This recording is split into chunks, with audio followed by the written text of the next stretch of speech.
vai ficar. Ficou, vai ficar gravado agora. Desculpas para a organização por essa ausência, né? Infelizmente, a gente não consegue dar conta de tudo. Queria agradecer a presença dos professores que estão aqui nessa aula, no dia 4 de dezembro, a sala está cheia, e eu comentei no começo, não tinha todo mundo aqui, vou fazer uma moção para que todos ganhem muitas estrelinhas, porque estar aqui hoje, na última aula, em dezembro, não é para os fracos. Queria dizer da responsabilidade de concluir esse curso, na magnitude que ele teve. Eu acho que foi um curso muito bem pensado, com o objetivo da gente olhar para essa questão, né, de diferentes pontos de vista, né? E eu acho que eu vou começar por ali, né, dizer que a gente foi falado dessa crise climática de muitos pontos de vista, né, de diferentes formas, foi falado de crise, foi falado de mudança, foi falado de aquecimento. Cada termo desses tem uma implicação diversa, né? E eu queria aproveitar o gancho para essa aula, a partir do gancho da aula do mês passado com a professora Glória, né? Ela fez uma fala muito grande, muito interessante e muito articulada sobre o problema do modo de produção e o impacto da produção, né, em larga escala, tanto ele agrícola, a criação animal, quanto a questão da produção industrial, o impacto que essa produção de fato tem nessa crise climática, né, e sobretudo a forma como ela é tratada, a forma como ela é abordada, né, por meio desse racismo ambiental, né, que a gente também viu na aula com a professora Simone, responsabilizando alguns, né, sobre essa questão dessa mudança climática, né, e, no fundo, o que ela está colocando em evidência é uma crise do modo capitalista de produção, né. Então, eu vou pegar por esse recorte. Queria saber daqui quem conseguiu assistir o documentário que foi sugerido para vocês. Alguém conseguiu olhar?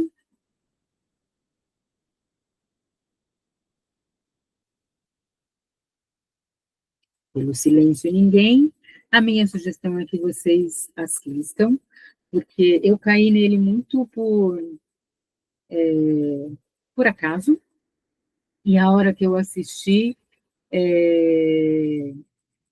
eu fiquei impressionada com a forma como ele podia fechar esse curso no final das contas, né? Então, por isso eu acabei não indicando nenhuma bibliografia, e pensei nessa aula muito mais numa conversa do que em apresentação de slides e tal, então são mais reflexões que eu trago para vocês, e aí depois vou abrir para a gente trocar um pouco, com relação a essas discussões que a gente foi fazendo no curso ao longo do ano e que esse documentário busca amarrar, né? Para além dessa dimensão do modo capitalista de produção, eu acho que o que o documentário traz é uma faceta desse modo capitalista, desse modo de produção, que é um modo de um consumo exacerbado, de um consumo exagerado, de um consumo sem controle, que está no cerne do capitalismo propriamente dito, né? Então, o que a gente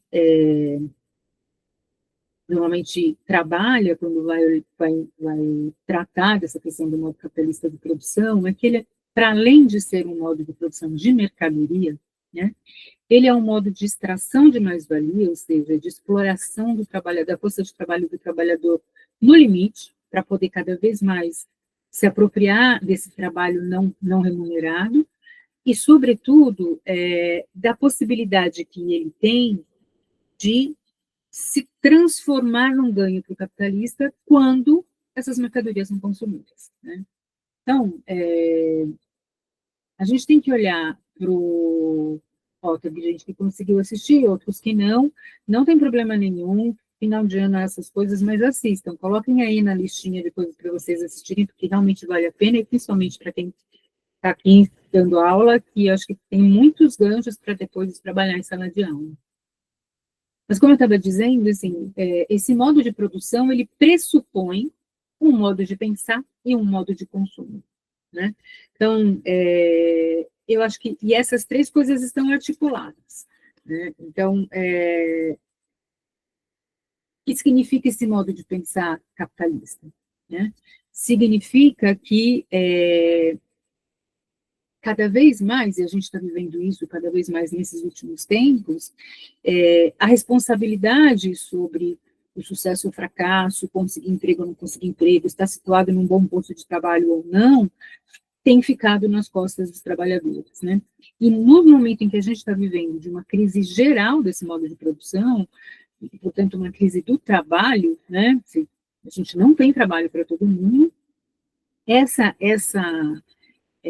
esse mito, né, da pessoa que trabalhador e chega lá, desse self-made man, né, dessa pessoa que tem que correr atrás o tempo inteiro da sua formação, da sua qualificação para estar num lugar de trabalho melhor, cada vez mais explorado, cada vez mais exigido dela, não só do ponto de vista do trabalho que ela entrega, mas do tempo de trabalho que ela entrega, né?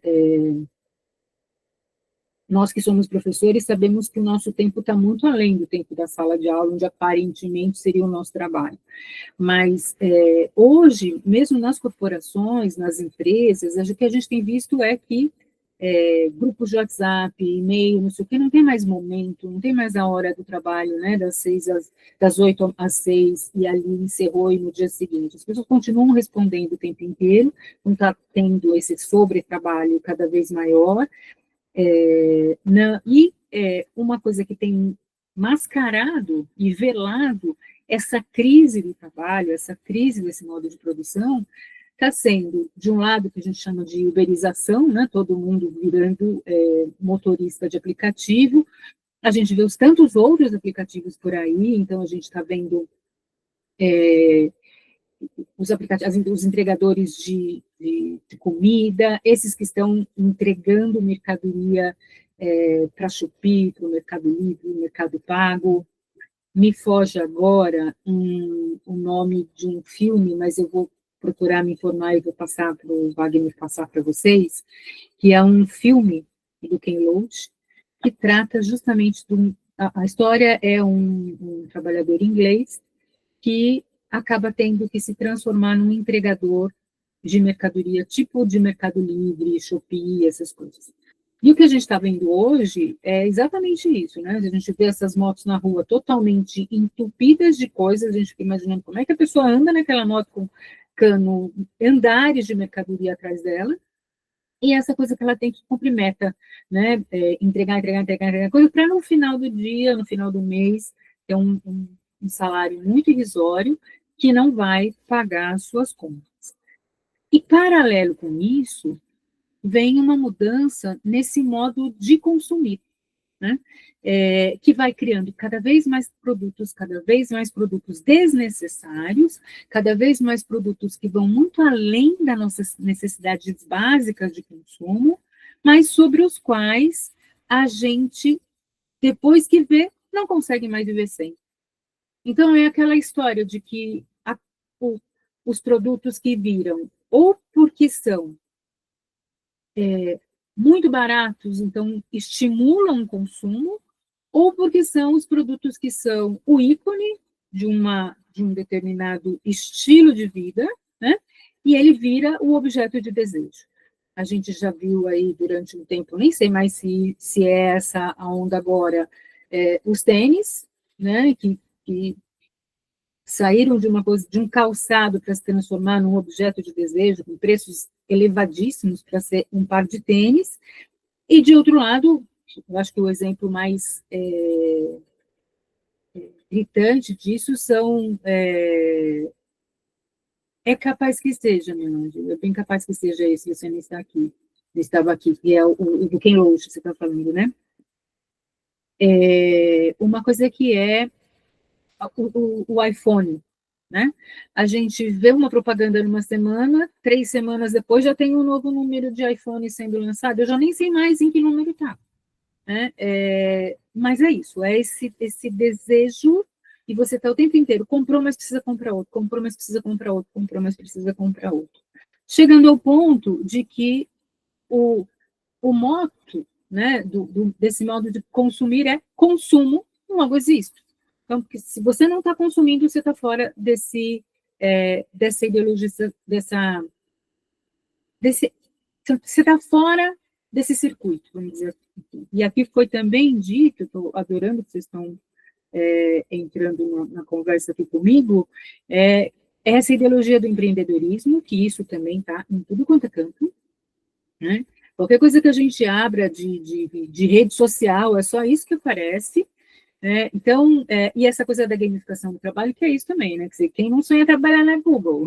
Lá tem um lugar para você brincar, um lugar para você tomar café de graça, não sei o quê, não sei o quê. Então, isso vai criando uma ideia de um trabalho que não é mais trabalho, e aí você está cada vez mais dentro dessa lógica desse trabalho, cada vez sendo mais explorado nisso. Ontem, acho que foi, apareceu para mim no Instagram uma fala que eu perdi, mas era a pessoa dizendo, eu usava o crachá, né, e eu acho que todo mundo tem que usar, para a gente lembrar que quando a gente tira o crachá, a gente volta a ser a gente. Então, quando eu entro no trabalho, coloco o crachá, ali eu sou aquela pessoa, ali eu sou aquele trabalhador que tem que oferecer um trabalho X. Quando eu saio, eu tiro, eu volto a ser eu. Quando a gente não usa mais o crachá, quando a gente vira PJ, quando a gente vira o colaborador, porque ninguém mais é empregado agora, né? Todo mundo é colaborador. Você entra numa outra lógica. E isso permite que se explore cada vez mais você. E por que eu estou falando tudo isso? Que isso tem a ver com a crise climática? Tem a ver com o fato de que a gente trabalha mais, né? E esse trabalho a mais vira mais-valia, que vai virar uma mercadoria que alguém vai precisar consumir lá na ponta. Então, tem todo um trabalho de marketing para que a gente deseje essas mercadorias, para que elas possam ser comercializadas, e aí todo esse trabalho explorado nosso nessas linhas de produção possa se transformar de fato em lucro para essas empresas. Agora, junto com isso, para sustentar essa sociedade, que é uma sociedade do consumo, muda a relação com o dinheiro. Antes, né, a geração dos meus pais, eu estou com 57 anos, então, a geração dos nossos pais, dos nossos avós, tinha uma outra relação com o dinheiro. Trabalhava, ganhava, economizava, comprava o necessário e depois, se fosse o caso, comprava aquilo que era um desejo. A nossa geração hoje gasta, se endivida, não consegue pagar o que gastou e se endivida. E aí, isso vai virando uma bola de neve sem fim. E para, de uma certa forma, pagar essa frustração, consome mais, consome mais, consome mais. Então, a gente está como naquelas rodinhas de hamster, correndo, correndo, correndo, correndo, correndo para sair de uma situação da qual a gente não consegue sair. Sair dali é só simplesmente sair de fato aquela rodinha em alta velocidade e a gente se machuca. Mas talvez esse machucar-se seja de fato a forma da gente conseguir colocar um pé no freio e parar um pouco essa bola de neve em que a gente está. Por que eu estou falando tudo isso? Porque a questão do consumo, né, ela é uma questão muito importante para a gente entender a crise em que a gente está. Nesse documentário, nessa conspiração consumista, ele vai dar 5 passos para que uma empresa, uma grande empresa, consiga obter sucesso na sua trajetória econômica. O primeiro deles, que ele vai tratar, é venda mais. Portanto, a consequência disso é alguém precisa consumir mais, nós. Para isso, né? O que é necessário fazer? Então, sistema de crédito facilitado. Quando eu era jovem, quando comecei minha vida de trabalho, conseguir um primeiro cartão de crédito era sinal de status. Hoje, todo mundo tem crédito pré-aprovado em qualquer bandeira de que a gente vai procurar. Liga na casa da gente para dizer que a gente tem um crédito aprovado com fulano, com tal banco, tal banco, tal banco. As pessoas ligam para aposentado oferecendo consignado. Então, é uma lógica, né, que está completamente virada do avesso comparada com a relação que os nossos pais, os nossos avós tinham com o dinheiro. Segundo, as vendas online. Antes, a gente tinha que pegar o ônibus ou ir de carro, ou sair de casa para ir até um lugar para comprar determinada mercadoria. A gente via no outdoor, na propaganda, a gente achava aquilo o máximo. Punha na gente uma roupa, por exemplo, nem sempre ficava bom. E, de repente, aquele era um momento que a gente falava, tudo bem, não vou comprar. Mas hoje, a gente tem a facilidade da compra online, a possibilidade da troca, caso você não goste, e aí muitas vezes as pessoas nem vão trocar, não vale a pena, né, dar o trabalho de ir até o correio, colocar a coisa de volta, e depois não sei quantas trocas tem que pagar, então para que eu vou fazer isso? As compras com um clique, ou a memorização do seu cartão de crédito para sua próxima compra, o cashback, o cupom de desconto para a próxima compra, né? E isso num prazo limitado, em 30 dias, senão ele expira. Né? Produtos que vão ficando muito mais baratos, e daí o sucesso desses aplicativos, né, das vendas dos sites da Shopee, do AliExpress, da Shein, né? E tudo isso vai fazendo com que as pessoas comecem a consumir, consumir, consumir, consumir, muitas vezes sem pensar. Esse documentário, uma das pessoas entrevistadas foi uma pessoa que trabalhava na Amazon e trabalhou na organização no início das vendas online do site da Amazon. E eles foram, da equipe delas, que criaram e patentearam esse compre com um clique. Você fala, mas para quê? A pessoa compra sem pensar. E isso significa que as vendas estão sendo feitas em maior quantidade. Né?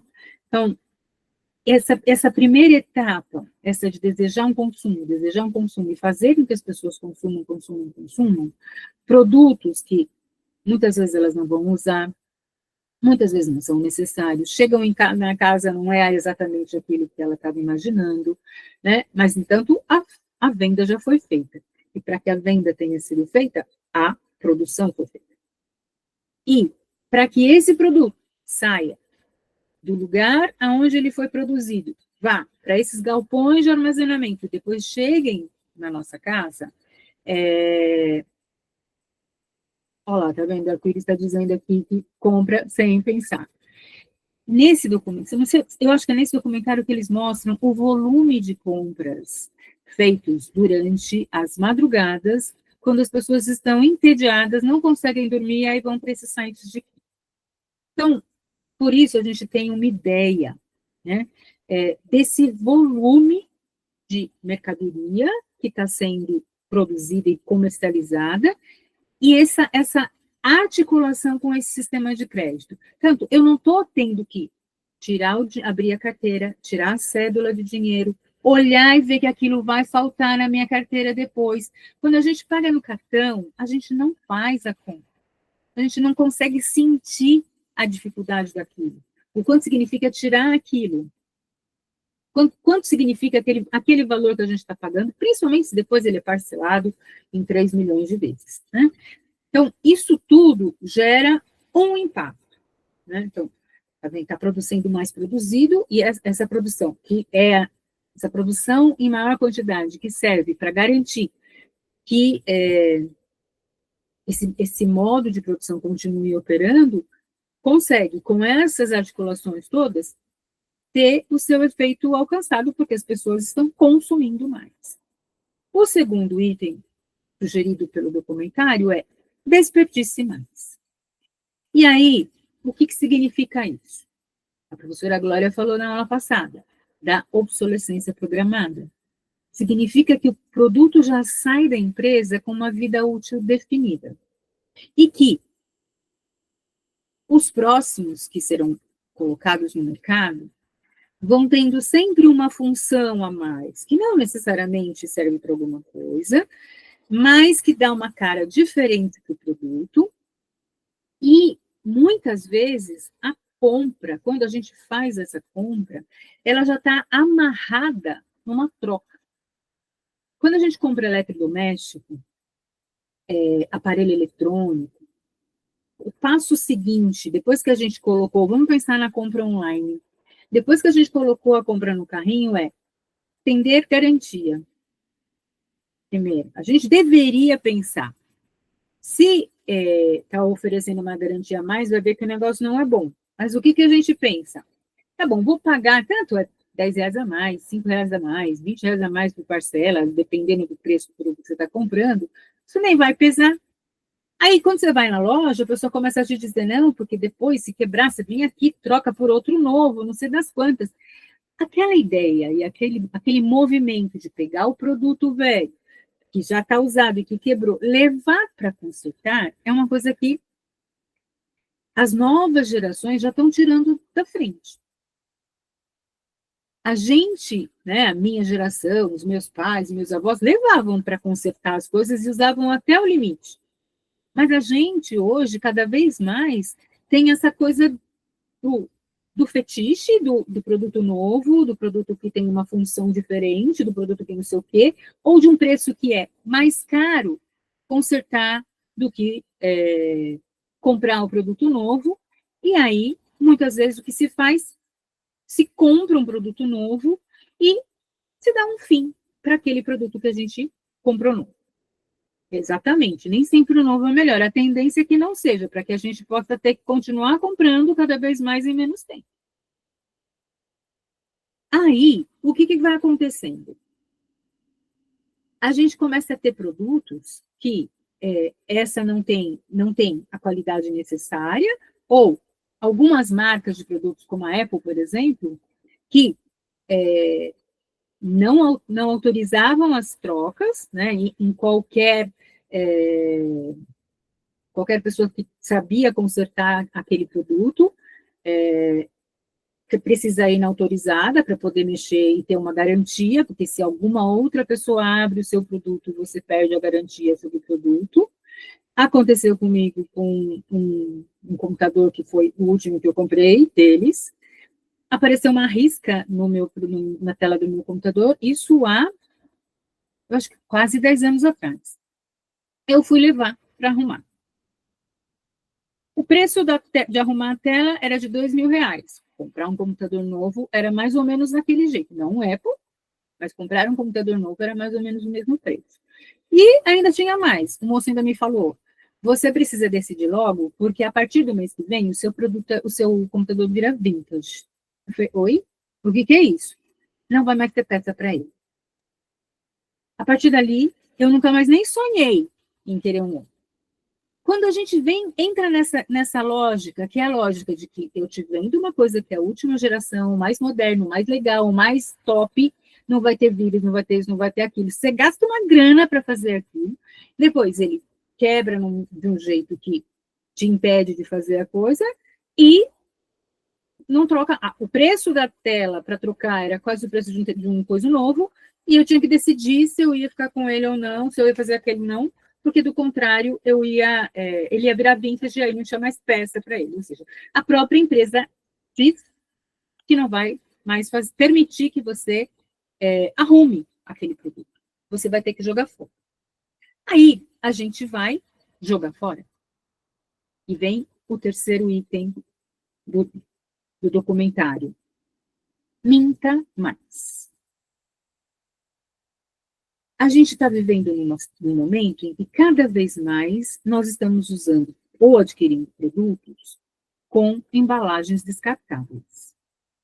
Então, a gente vai no supermercado e tudo dentro de embalagem, embalado com plástico, embalagem de plástico, aquele isopor com coisa de plástico, né? O volume de lixo que a gente gera quando faz uma compra simples, mesmo quando a gente vai pensar em fazer a feira, comprar os alimentos de verdura, legumes que a gente precisa para poder garantir a nossa alimentação. Se bobear, a gente joga mais coisa fora do que a gente consegue, de fato, colocar na geladeira. Ah, eu vou na feira. Estamos presos nas embalagens de plástico do mesmo jeito, nas sacolinhas ou nos saquinhos de plástico que eles vão colocando para a gente. Né? Principalmente se a gente vai naquelas barraquinhas onde é 3 saquinhos por R$10, ali é que já está o saquinho colocado. E aquele nem dá para reutilizar, porque ele é todo cheio de buraquinho para o coisa que está ali parado muito tempo dentro daquele plástico não estrague antes de chegar na nossa casa. Quando chega na nossa casa, ele estraga, mas na feira ele ainda tem que estar vivo. Aí, muitas dessas embalagens que a gente compra, vem lá com o símbolo das reciclagens. Exatamente, é por isso está dizendo que descasque mais, desembale menos, mas a gente não consegue colocar isso em prática, muitas vezes, mesmo que a gente queira. Exatamente, essa coisa, a gente vai num fast food e joga um monte de embalagem no lixo. Nesse documentário, tem uma pessoa que é especialista nessa questão de reciclagem, e o que ela diz para a gente é que 90% das embalagens que dizem que são recicláveis não são. A gente, muitas vezes, eu sou uma maníaca, meu marido 10 vezes pior que eu, a gente junta tudo quanto é coisinha, tampinha disso, tampinha daqui, tampinha daquilo, faz uma sacolada de coisa e coloca no lixo do reciclável. Mas daquilo ali, provavelmente 10% será realmente reciclado e o resto é lixo que vai para aterro ou que vai ser queimado. E de onde vem a mentira? A indústria, para nos colocar em paz e nos permitir consumir sem culpa, né, coloca nessas embalagens que o símbolo do reciclado. E muitas vezes com um numerinho dentro, que a gente interpreta como a quantidade de vezes que aquela embalagem já foi reciclada. Teve uma época que rolava uma história nos leites longa-vida, que a gente olhava o número que estava ali atrás, e era a quantidade de vezes que o leite tinha sido repasteurizado e colocado na embalagem do supermercado. Não sei se vocês lembram dessa. O fato é que aquelas embalagens são dotações feitas pela indústria que servem para colocar a gente, para dizer para a gente que aquilo é reciclado, ou que pode ser reciclado, e que a gente pode consumir sem problema de pensar no lixo, porque depois ele vai ter um outro destino. E quando, de fato, não é isso o que está acontecendo. Então, a gente tem uma grande quantidade de plástico sendo produzido e depois não sendo reciclado, portanto, lixo, e plástico que vai demorar muito tempo para ser decomposto. Outra questão, as baterias, os equipamentos eletrônicos e as suas baterias. Então, celulares, que se descarta porque perde a validade, perde a coisa, que ele realmente não consegue mais fazer funcionar nada, aí você, mesmo que você tenha gastado e usado até o osso, você leva num negócio para poder fazer essa sua a reciclagem, mas dali também não é que vai para ser desmontado e remontado, reproduzido alguma outra coisa ainda que não nem que seja uma parte do seu celular. Tem uma pessoa nesse documentário que mostra, eles colocam uns negócios para identificar, um rastreador, para identificar o produto, para onde ele vai. Então, eles colocaram numa uma coisa de uma tela de computador, né? E aí eles viram. Na Alemanha eles jogaram fora, não é aqui, né? Colocaram na Alemanha. Foram vendo para onde o produto ia, foram encontrá-lo na Tailândia. E ali ele consegue encontrar vários rastreadores no mesmo lugar. E aí ele vai lá para ver o que acontece. Então, o que está acontecendo nisso? A empresa está dizendo que uma coisa é reciclável, quando na verdade não é. A gente instruído a pensar que estamos fazendo a coisa certa quando levamos para esses postos de coleta para reciclagem, e ao invés deles de fato reciclarem, eles estão despachando isso para outros lugares. Aqui deve ter um lugar onde isso vai ser guardado, né? Vai ser armazenado. O que o documentário mostra na Tailândia é que esses equipamentos, né, o Estado vende o espaço. Então, essas empresas compram esses espaços para armazenarem e depositarem esses lixos. E são as pessoas que ficam ali manualmente desmontando aquele produto para daí depois poder dar algum destino, que não necessariamente é da reciclagem. E aí, quando a gente está falando de produto eletrônico, a gente está falando de material pesado, né? De minério pesado que está ali. Tem chumbo, tem mercúrio, tem cádmio, tem os tais. Agora me foge o nome aqui do negócio de chumbo que eu anotei. Retardantes, bromados, que são retardantes, que fazem com que esse produto, né, a vida útil dessas baterias e alguma outra coisa assim, no estilo, dure um pouco mais. Só que isso tem um efeito sobre a saúde do trabalhador, ou da pessoa que está ali, né, manuseando isso, que é de causar câncer, que é de causar problemas de reprodução. Então, o que acontece? Outra coisa que a gente está vendo muito nesses últimos tempos, carro elétrico. De um lado, se para carregar um celular a gente já tem bateria, que vai ser um problema lá na frente, quando isso for descartado, imagina a bateria de um carro, que é muito maior. Então, a gente tem um impacto na extração do minério.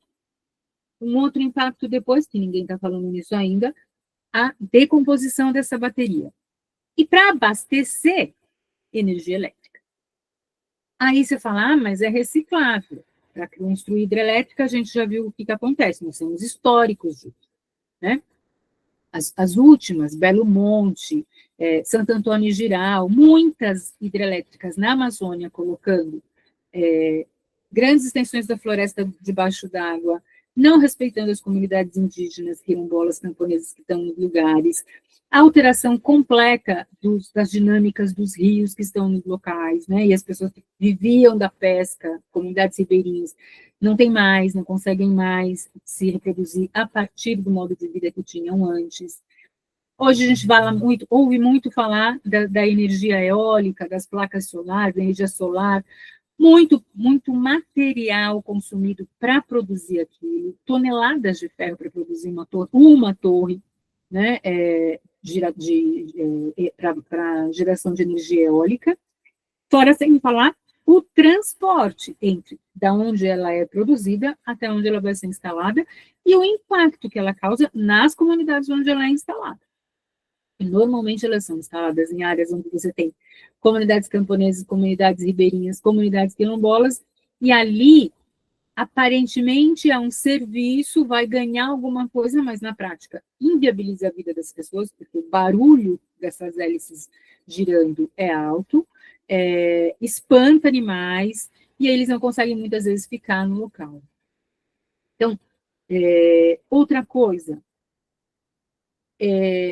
o etanol, que é vendido como um combustível verde, então um combustível que respeita o ambiente, mas aí não se fala do impacto da monocultura, que a professora Glória falou na semana passada, do alto custo de diesel para movimentar os tratores e todo o maquinário, porque o maquinário não é alimentado com etanol, o alto uso de agrotóxico e fertilizante, que também está lá na onda do desperdício mais, porque é isso, para produzir mais rápido, se coloca cada vez mais fertilizante agrotóxico, e a gente acaba consumindo esses produtos, como também já tem vários estudos comprovando isso, e vários estudos comprovando os impactos que isso tem na nossa saúde. Para minimizar essas causas, muitas empresas fazem os famosos greenwashing, também já foi falado disso nesse curso, né? Então, a empresa, o que ela mostra? Que ela está ajudando a reflorestar a Amazônia, um outro local, então ela leva a atenção do consumidor para aquela ação que ela está fazendo, e assim ele não olha o que ela não está fazendo, né? Que é, de fato, prestar atenção e se responsabilizar por todo o ciclo do produto, entre a produção e o destino final desse produto pós-consumo pelo consumidor. Quando a empresa vende o produto para o consumidor, ela lava as mãos. Não é mais responsabilidade dela o que é o destino final disso, quando na verdade deveria ser, né? Quando na verdade deveria ser responsabilidade da empresa pensar todo o impacto. Não adianta mexer na cadeia produtiva e pensar que ela está produzindo de um jeito mais sustentável. E depois o resultado dessa produção, quando esse produto não for mais útil, né? Como é que se pensa não me vem a palavra, a destruição, vamos pensar assim, desse produto, né? Para que ele possa, de fato, não ter um impacto tão ruim na sociedade. Todos os anos são produzidas 400 milhões de toneladas de plástico, 50 milhões de toneladas de produtos eletrônicos que estão aí. E a gente pode imaginar, no documentário ele tem essas cenas que são bastante assustadoras, as cidades assim tomadas por montanhas de lixo. E me vem na cabeça logo um filme que a professora Glória também citou na semana passada, na aula passada, que é aquele Wall-E, daquele robozinho que está lá sozinho num país que foi, no mundo, né, numa galáxia lá que foi completamente destruída, só tem lixo. Então, a gente está caminhando para isso, né? Esse tipo de situação, né, de consumo, sem pensar nas consequências disso, e quando se pensa jogar essa responsabilidade para o consumidor, que foi induzido ao consumo, e não para quem está produzindo, pensar em como fazer para fechar esse ciclo todo do uso, né, desse produto, vai fazendo com que cada vez mais a gente tenha uma quantidade muito maior de lixo e uma capacidade muito menor de fato garantir e fazer com que esse lixo, de fato, seja destruído no modo correto, né? O quarto item é esse esconda mais, e aí ele está ligado com essa questão de você levar esse lixo, tirar da frente das vistas de um consumidor mais crítico e levar para lugares onde ele nem imagina que esteja, né? Então, levar esse lixo para ser destruído em países que são mais vulneráveis, que são que tem uma economia dependente, que é o caso aí que eu acabei de falar para vocês da Tailândia. Também tem o caso, né, de você não contar, né, saber de riscos e não colocar a informação para o consumidor. Também, como eu fiquei, depois que eu vi esse documentário, eu fiquei pilhada nessas coisas, apareceu para mim também o caso do O Preço da Verdade, que é um filme baseado em fato real sobre o caso do POM, que é a indústria que produziu o Teflon, e que é a felicidade das donas de casa, que não tem que depois ficar ali areando a panela quando vai fazer uma fritura. Eu não fui atrás para ver hoje qual é a situação de real risco disso, mas quando isso começou a ser produzido, tinham partículas, e o resultado disso ia para as pessoas que estavam na linha de montagem aspiravam isso, inspiravam isso e acabavam adoecendo, pessoas que tinham problemas com a gestação, a incidência de câncer entre os moradores próximos da região, né? Isso sem falar o produto químico que vai para o lençol freático, essa é outra questão. Esses produtos químicos, né, esses eletrônicos todos que têm esses resíduos, substâncias tóxicas, elas não ficam no lugar onde a gente coloca. Então, vamos dizer, colocou num lugar distante e o lixo ficou ali. O solo absorve, vai para o lençol freático, vai para a água, o ar.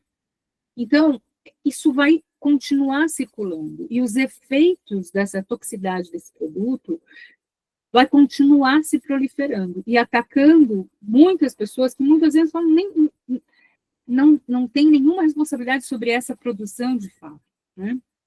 Outra questão que está também ligada a isso são as questões das fast fashion. Então, muitas grandes cadeias dessas de roupa barata, né, e eles passam o exemplo no documentário dessa H&M, que aqui eu acho que eu nunca vi, né, mas a gente pode pensar na C&A, na Renner, em qualquer dessas grandes lojas de departamento que tem essa coisa de vender essa roupa barata. E imagina agora com essas coisas da Shein que vem aqui a preço de banana. Nessa H&M, o que eles fizeram, né, campanhas onde doe a sua roupa, a gente vai mandar para países necessitados, e você tem 15% de desconto. E aí passa várias pessoas lá entregando quantidades e quantidades de produto, para ganhar o desconto e continuar comprando mais coisas. E aí, essa empresa, ela estava mandando esses produtos para Gana. E tem uma pessoa de lá que é entrevistada e ela fala assim, a quantidade de produtos que chega aqui é infinitamente maior do que a quantidade de pessoas que teriam para poder receber. Chega diariamente quantidades, toneladas e toneladas de roupas usadas nesses locais. Não há pessoas suficientes para, primeiro, fazer uma triagem e ver de fato o que é possível ser reaproveitado e o que é lixo e tem que ser de fato jogado fora. Muitos desses produtos vão parar nas praias, no litoral de Gana, e aí lixo sendo colocado ali. Sapato, plástico, que fica, muitos desses calçados nossos são de plástico, roupa, tecido, que também vai demorar muito tempo para ser destruído, né? Outra coisa, esses produtos que são mais baratos, né, como poliéster, né, que tem uma durabilidade, é vendido como tendo uma durabilidade maior, mas que é produzido de microplástico que provém de petróleo, e quando lavado, lançam mini substâncias na água, que vai acabar voltando para o sistema novamente, né? Ou para abastecer alguma indústria, ou para servir de irrigação numa produção agrícola, ou mesmo para nós consumirmos nessa água, a depender de onde a gente está. Então, isso tudo, né, é coroado, né, com o quinto item que aparece no documentário, que é o controle mais. Então, faça pressão, desacredite, faça campanhas que desmoralizam aqueles que se colocam contra, que questionam, que levam essa discussão, né, para um patamar que é o patamar de pensar criticamente essa produção. Então, essa mesma moça que falou da Amazon e da organização do site, do Compre com um Clique, ela começou a estar mais atenta, começou a fazer campanhas entre os próprios funcionários da Amazon para pressionar, né, o dono da Amazon para tomar ações reais de mitigação dos problemas climáticos, porque a gente olha para a produção, mas o transporte dessas mercadorias para lá e para cá consome uma quantidade muito grande de combustível que tem um impacto, né? E, sobretudo, os produtos que não vão sendo vendidos, depois de um tempo, eles são jogados fora. Não é que eles vão para promoção, não, eles são jogados fora. Né? Então, muitas questões que estão por trás dessa grande crise, da qual os efeitos climáticos, eles são uma ponta de um iceberg que é muito maior do que eles. Como é que a gente sai de uma situação dessa? Houve pesquisadores, né, o mais famoso é o Serge Latouche, mas não é o único a falar disso, que chegou a propor um decrescimento, políticas de decrescimento. Né? Então, ao invés de você incentivar essas empresas a produzirem cada vez mais, pensar numa questão que é de um consumo mais regulado, né? Então, uma oferta menor desse produto para ter um consumo um pouco mais regulado, menos impacto ambiental e todo o resto que eu acabei de comentar com vocês agora. A questão é que as empresas não aceitam isso. E o lobby que elas fazem nas políticas de Estado faz com que essa seja uma proposta que já morra de saída, né? Se a gente for pensar no papel que a gente tem, né, e eu não quero encerrar essa fala na desesperança, eu acho que nós, como educadores, temos o dever de esclarecer isso, e esclarecer o que está por trás dessa lógica desenfreada de consumo, e é um desafio, porque eu já vi vários relatos, né, de jovens que querem o consumo de determinado produto, porque aquilo vira o símbolo, né, de um determinado estilo, né? Então, trazer isso e ler isso criticamente é um desafio, e mostrar o impacto que a gente causa consumindo. Não estou colocando isso na nossa responsabilidade, isso é uma responsabilidade das indústrias que nos jogam esse consumo nas costas, mas se nós pararmos ou diminuirmos o ritmo desse consumo, o impacto, por outro lado, vai chegar. A questão é que se a gente pensa individualmente, eu falo, eu vou fazer cosquinha, ninguém vai nem saber que eu existo, ou que eu parei de consumir tal coisa. Mas a hora que a gente começa a ter uma quantidade maior de pessoas pensando criticamente, consumindo conscientemente, consumindo criticamente, o impacto chega, né? E eu acho que se a gente quer, de fato, pensar em alguma possibilidade de mudança concreta, eu acho que isso é o que está nas nossas mãos agora. Há anos eu estudo alternativas para pequena e média produção, para pensar em formas de produção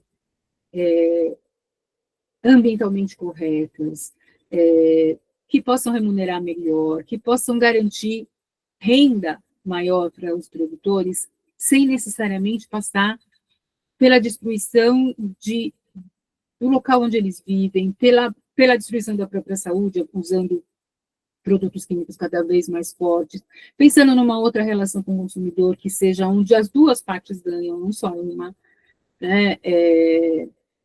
O Wagner falou, né? Um dos temas que eu trabalho, e trabalho na pós-graduação, é a discussão do anarquismo, e, sobretudo, pensar um outro tipo de sociedade possível. Hoje, a gente está muito longe disso, infelizmente, considerando, sobretudo, essa virada que a gente está tendo cada vez mais conservadora, cada vez mais de direita, mas essa dimensão do consumo que está nas nossas mãos, né, se a gente consegue fazer de fato disso uma grande onda, a gente consegue colocar esse modo de produção em questão.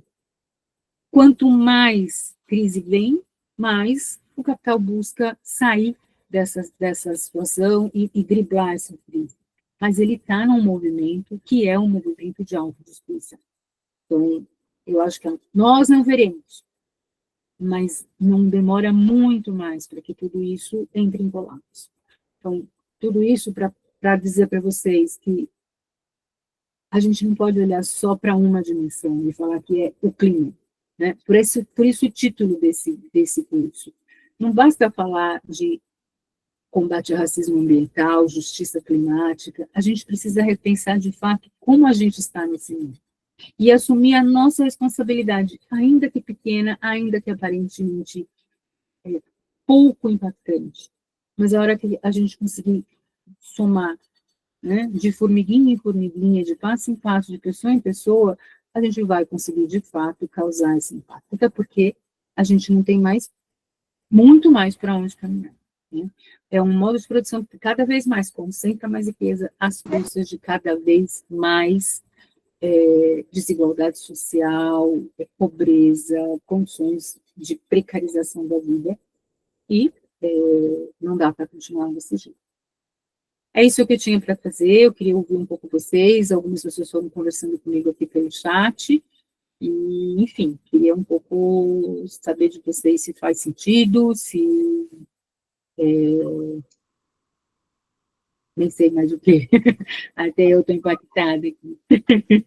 Nossa, primeiro, que reflexão, né? A gente termina, a professora falou que não queria que a gente terminasse desesperançoso, mas não sei se é porque eu sou um pouco, não sou não, mas eu estou ultimamente um pouco pessimista, que fiquei, nossa, ai que horror, e agora? Mas enfim, que reflexão magistral, né, para encerrar o curso, acho que dialoga justamente criar um novo mundo, e a gente abre agora para o debate. Antes, a gente vai, né, o debate, ele vai ser por perguntas no chat, eu vou ler as perguntas para que elas fiquem registradas na gravação, então, que o pessoal quiser fazer algum comentário, faz no chat, a gente está fazendo rodadas de 3, geralmente. Então, eu já mando a lista de presença. Eu só vou fazer um negócio que eu insisto em fazer, porque eu esqueci a minha colinha. Eu esqueci, não, eu perdi a minha colinha, e agora que está gravado, eu vou apresentar a professora Valéria, conforme eu tinha escrito. Relaxa, relaxa, não precisa não. Não, Não, sou eu, professora do departamento, pronto. não, a gente fez com todos os professores, é importante. Tá tudo certo, relaxa.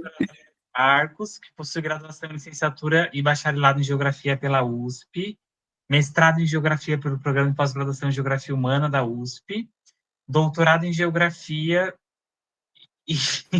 Pela Universidade de Estúdio de Gênova.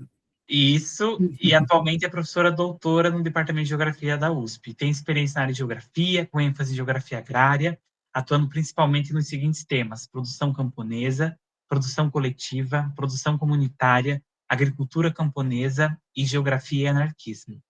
Parecerista ad hoc FAPESP, editora da revista Agrária USP e vice-coordenadora do Grupo de Estudos em Agricultura Urbana do Instituto de Estudos Avançados da USP.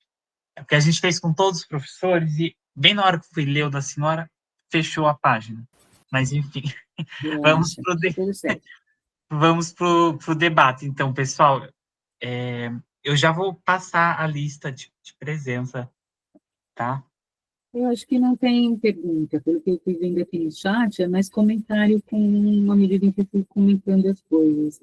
Essa questão que o Aquiles falou sobre os absorventes, né, ela é outro problema, né, tanto do ponto de vista do lixo que gera, quanto da questão da saúde íntima da mulher. E praticamente não se fala disso, né.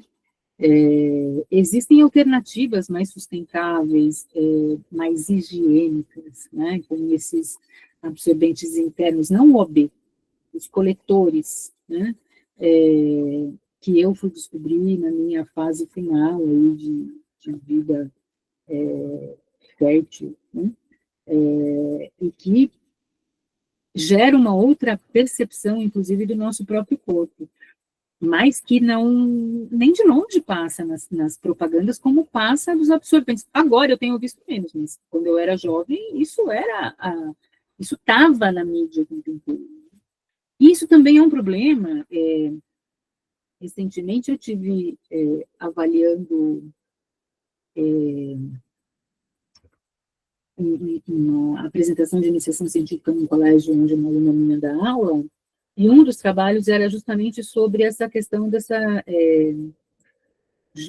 não lembro como eles colocaram o nome, acho que justiça menstrual, uma coisa assim, porque a gente fala de todos esses problemas, mas ainda existem muitas pessoas, muitas jovens, adolescentes, que não conseguem ter absorvente, que não têm um ambiente seguro para poder fazer as trocas e a higienização. Também tem um documentário na Netflix sobre a questão dos absorventes, dignidade menstrual, acho que é isso. Sobre a questão dos absorventes na Índia, né? Então, assim, isso é um tema, né, para ser discutido de fato. Tinha uma outra questão aqui, você vai ler? Eu vou ler, para ficar gravado. O Ronaldo Ornelas perguntou: professora, fala-se muito em economia circular. Gostaria de saber o que a senhora acha sobre isso.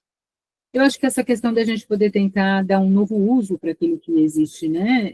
Já está ali, não vai usar mais, então passar para frente, mas entender que isso não é trocar lixo, mas produtos muitas vezes que estão em boa condição de uso, né? Acho que isso é uma alternativa para pensar essa, essa, essa crise, né? O problema e a crise na qual nós estamos hoje, devido justamente a essa exacerbação do consumo que eu acabei de falar com vocês. Ela implica um outro modo de consumir. Eu já participei de cestas de verduras e legumes, cestas agroecológicas, né? No consumo de alimentos, a gente também está muito condicionado hoje a encontrar nos supermercados todos os produtos o tempo inteiro. Então, a gente perdeu essa ideia da sazonalidade dos produtos. Quando a gente trabalha com essas cestas agroecológicas, a gente normalmente tem essa questão dessa sazonalidade, né? Então, aconteceu, né, sei lá, se é época do inhame, nos períodos em que eu tinha comprado essas cestas, e a gente foi recebendo inhame nessas cestas por, acho que uns 2 meses. Não era batata, era inhame. Então, a gente não está acostumado com esse tipo de consumo, né? Então, na primeira vez, fala, que legal procurar uma receita. Na segunda, já dava troca de receita no grupo. Na terceira, pô, de novo. Na quarta, não aguento mais. Só que a gente consome os mesmos produtos o tempo inteiro e não se dá conta disso. Tem uma das últimas aulas da pós-graduação desse ano, quando a pessoa falou que a gente tinha 200 espécies de alimentos disponíveis, alguém falou só? Eu falei, presta atenção no seu prato de comida da semana, na sua compra de supermercado, na feira que você vai toda semana. O que é que você compra sempre? Você troca a ordem dos produtos em que você compra, mas você compra as mesmas coisas o tempo inteiro, né? Então, e isso quem decide? Tem uma tese muito bacana que está para sair. Quando ela sair, eu vou pedir para o Wagner colocar para vocês lá no site da coisa, mandar para vocês pelo link, que ela trata do poder das grandes corporações sobre os alimentos que nós consumimos. Então, quando elas decidem que semente vai ser comercializada, quando elas decidem que produto é priorizado para comercializar no mercado externo, a gente tá sendo escolhido naquilo que pode consumir. Né? Não é que a gente tem uma escolha, escolheram para a gente previamente, a gente só vai no supermercado, na feira, buscar aquilo que já decidiram que a gente vai consumir.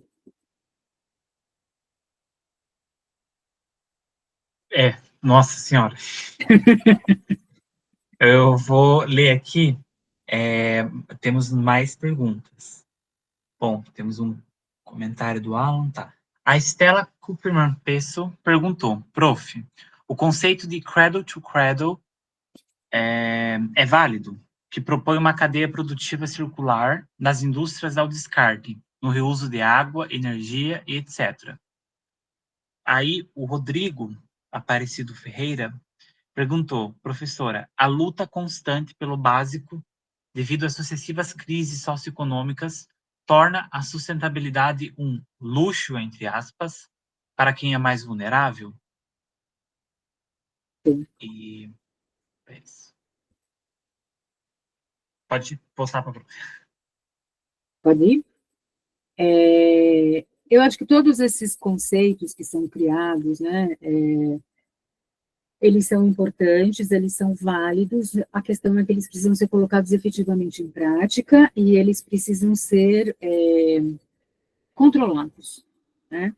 Porque o capitalismo, ele tem um jeito muito fácil muito hábil de criar uma coisa com um nome diferente, para dar a impressão de que ele está fazendo uma coisa que de fato é útil, faz numa escala muito reduzida, mas não faz mas que, portanto, não tem o impacto que deveria ter. Então, essas empresas, né, tem empresa que está preocupada com isso? Tem, até porque, dependendo do mercado para onde ela quer vender, se ela não faz, ela não vende.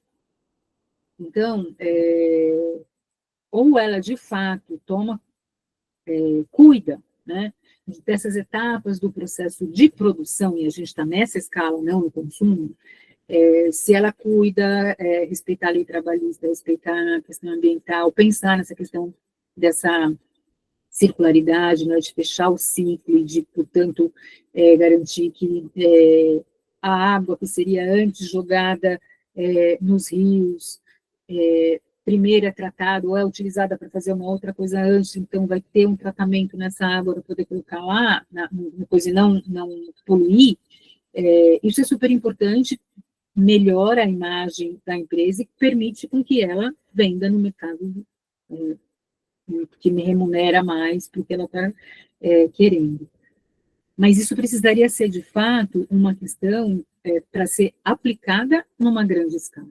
E em grande escala é uma luta muito maior, porque grandes indústrias, tem muitas que não têm nenhuma intenção de investir nesse custo que seria adaptar o processo produtivo para que isso tudo pudesse acontecer, pensar no reuso da água, pensar na produção da própria energia ou no consumo de energia, no ciclo produtivo, pensar na questão do descarte, né?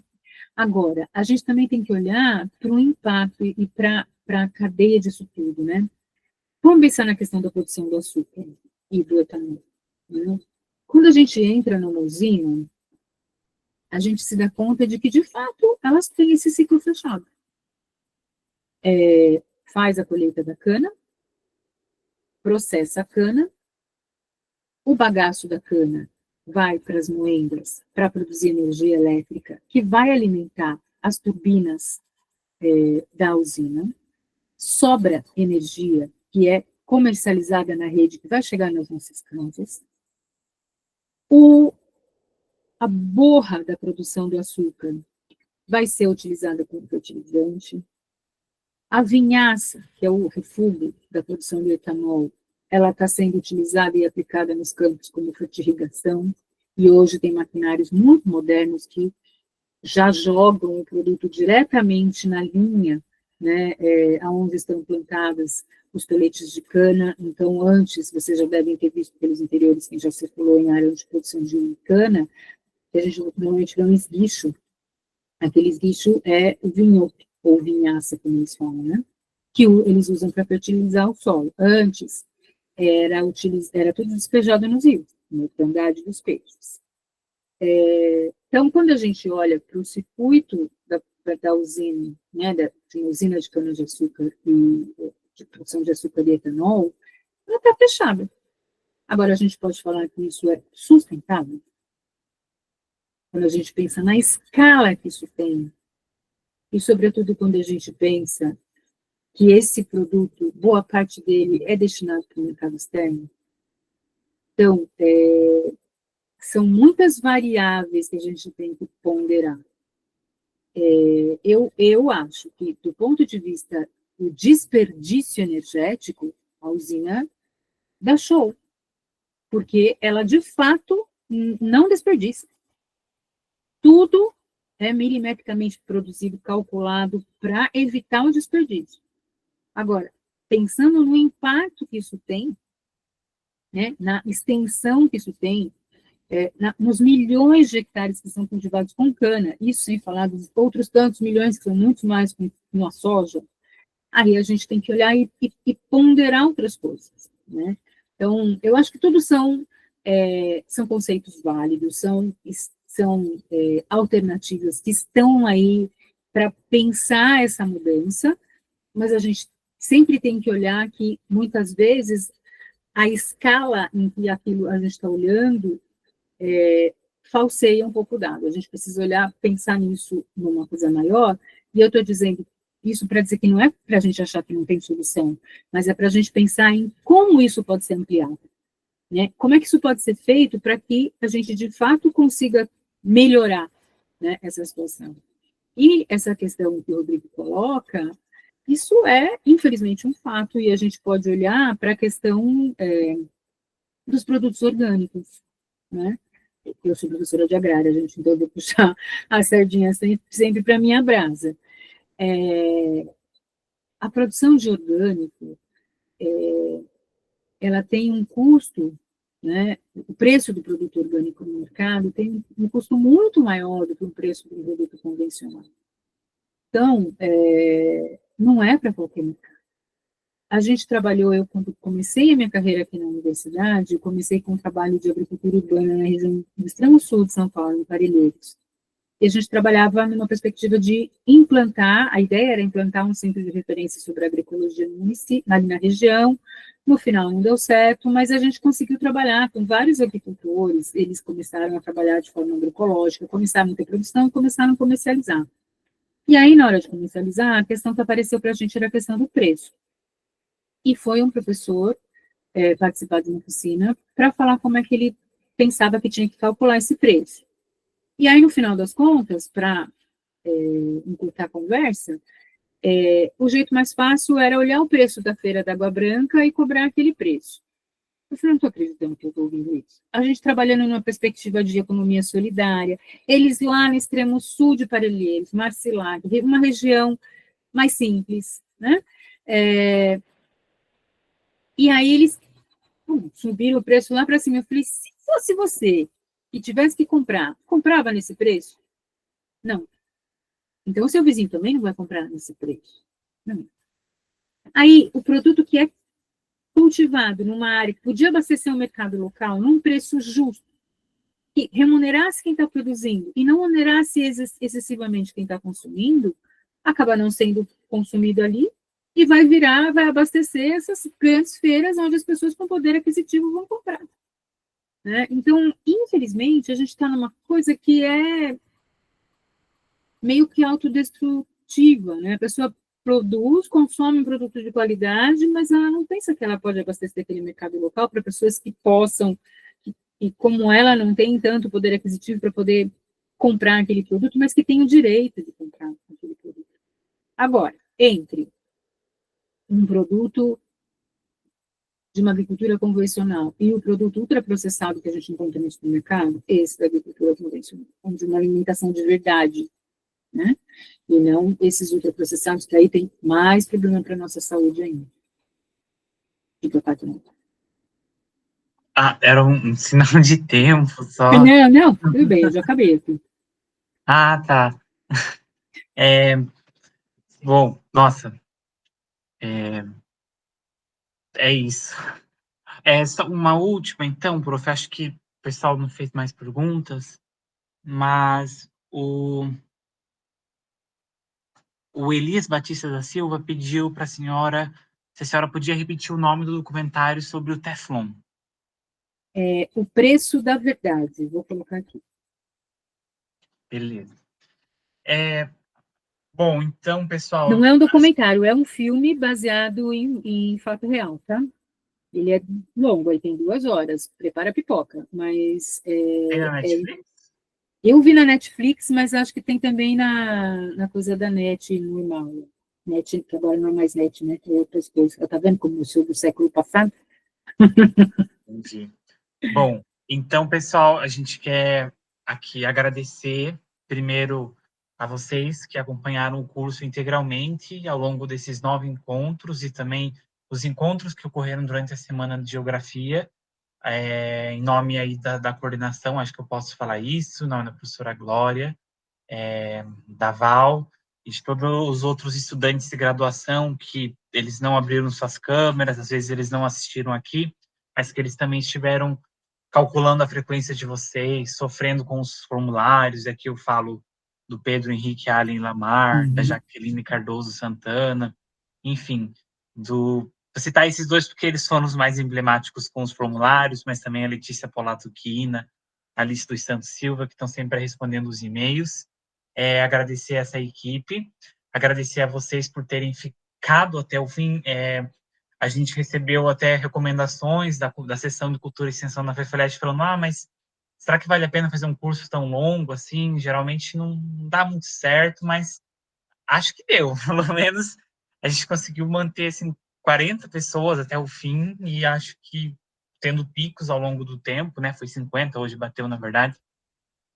E para mim isso é um número expressivo de pessoas interessadas, ainda mais que, como a professora Valéria pontuou, 4 de dezembro, e a gente está aqui para falar sobre essa temática que está aí nos permeando. O pessoal perguntou sobre outras edições de curso, e eu vou aqui, o que eu posso adiantar para vocês.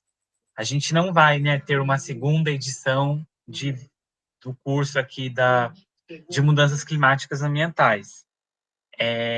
Foi uma edição única que ligou junto com o tema da Semana de Geografia, mas o que eu posso dar spoiler para vocês são de 2 atividades. Uma ano que vem a Semana de Geografia terá outro tema, não posso falar o tema agora, ele está sendo ainda desenhado, mas já está definido. Vai ter outro tema, vai ser um tema também muito atual, assim como as mudanças climáticas. Vai ter outros professores, outros ministrantes, vai ter outro curso, que vai ter outras características. A gente acolheu muitas críticas que a gente recebeu e também muitos elogios para formas como a gente pode aperfeiçoar esse curso. A gente também, vai ter outro curso e vocês vão receber o e-mail divulgando quando houverem as inscrições, qual vai ser o tema dele também, a grade, etc. E outra atividade que eu vou divulgar para vocês é que o laboratório de ensino e material didático da FEFELESH, do Departamento de Geografia da FEFELESH, que organiza a Semana de Geografia, o LEMAD, ele também estará organizando ano que vem, pela primeira vez em décadas na FEFELESH, um curso de aperfeiçoamento. Os cursos de aperfeiçoamento são cursos de extensão que no passado eram considerados pós-graduação lato sensu, mas na USP não existe mais essa categoria, né? São cursos de extensão só. E o LEMAD vai organizar um curso que se chama Cartografias Plurais do Ensino de Geografia. É um curso voltado para falar sobre cartografia, diferentes abordagens de cartografia. Tem uma aula, inclusive, que é para falar sobre cartografia e mudanças climáticas. Então, como é no ensino de geografia, né, como usar a cartografia para falar sobre mudanças climáticas, já que é um tema muito relevante. Enfim, vocês também vão receber um e-mail sobre isso, divulgando, são vários e-mails que serão encaminhados, mas só esse curso ele já está mais certo, as inscrições possivelmente vão abrir esse mês, e é um curso que tem duração de 180 horas, então é um curso que vai durar o ano todo, ter uma outra roupagem, uma outra característica. Esses são os informes assim, de divulgação, para caso vocês tenham interesse. E o Alan perguntou se vocês vão receber e-mail. Sim, vocês vão receber e-mails.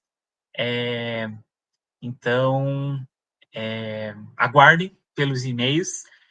Sobre o certificado desse curso, agora a etapa, primeiro, né, avisar para vocês, a professora Glória, a Val, que a gente está organizando, a gente essa semana não está em São Paulo, né, a gente está no Rio de Janeiro, em diferentes eventos, a professora Glória está no Simpósio de Geografia Urbana e a gente no colóquio de Cartografia Tátil. Assim que a gente voltar para São Paulo, a gente vai encaminhar o relatório de aprovação de vocês para a sessão de Cultura e Extensão da FEFELESH, e aí vai caber para eles, no tempo deles, processamento deles, aí é uma outra instância, a emissão dos certificados, tá? Então, os certificados aí vai ficar por parte deles, mas isso depois que a gente caminhar, que vai ser só na semana que vem. Sobre o certificado é isso. Vou mandar um e-mail também explicando sobre os próximos passos, sobre todos os próximos cursos, e a professora Valéria quer falar sobre um curso também, e eu vou passar a palavra para ela também, se ela quiser fazer uma fala de finalização aí. Pode falar, prof. Bom, eu estou num outro projeto que começou como um projeto de discussão de educação escolar quilombola, e agora a gente está numa nova etapa, que é de produção de material de apoio para os professores para a construção de uma educação antirracista. Nós estamos numa etapa aqui de avaliação do material didático, e no próximo ano nós vamos estar preparando um curso de difusão dessa discussão com esse material que a gente está produzindo, né? Então, não sei se vai estar pronto já para o próximo ano, ou se vai ficar ainda para o outro, mas a gente está nesse movimento e eu vou colar nessa lista maravilhosa que a Semana de Geografia tem para poder fazer essa divulgação também. Então, eu queria, mais uma vez, parabenizar a equipe, parabenizar todos vocês que estão aqui interessados nessa temática. Eu acho que só isso já é uma forma da gente poder já dar um passo, levar essa discussão para a sala de aula é fundamental, né? E às vezes muito do que a gente vê no material didático é uma visão que não necessariamente conta todos os lados da história. E o que a gente buscou quando construiu esse curso foi dar várias possibilidades de ler essa história, né? E aí ficar para vocês a possibilidade de fazer a interpretação que vocês quiserem disso. Como o Wagner colocou, o material vai ficar disponível para vocês, forever and ever, no site, para que vocês possam assistir quantas vezes vocês quiserem. E é isso, foi um prazer imenso estar aqui com vocês e desejar aí boas festas, boas férias, bom Natal, que Papai Noel seja bonzinho com vocês, reconheça tudo que vocês fizeram, principalmente a última aula que vocês estão aqui hoje, ó. E, enfim, um ano de 25 cheio de coisa boa para todo mundo e que a gente consiga reverter essa crise de algum modo, né? Perfeito. Professora Glória, se a senhora consertou seu microfone, quer fazer alguma fala? Consertei. Eu queria agradecer a todos os presentes, desejar também um Feliz Natal, um ótimo Ano Novo, e que foi muito legal tê-los aqui conosco o ano inteiro, né, participando desse evento. Eu aprendi muito, é isso que eu quero dizer. Porque eu aprendo com todo mundo, né? Então eu aprendi muito. Obrigada. Então, pessoal, acho que é isso, tá? A gente vai encerrar por aqui. Eu vou interromper a gravação.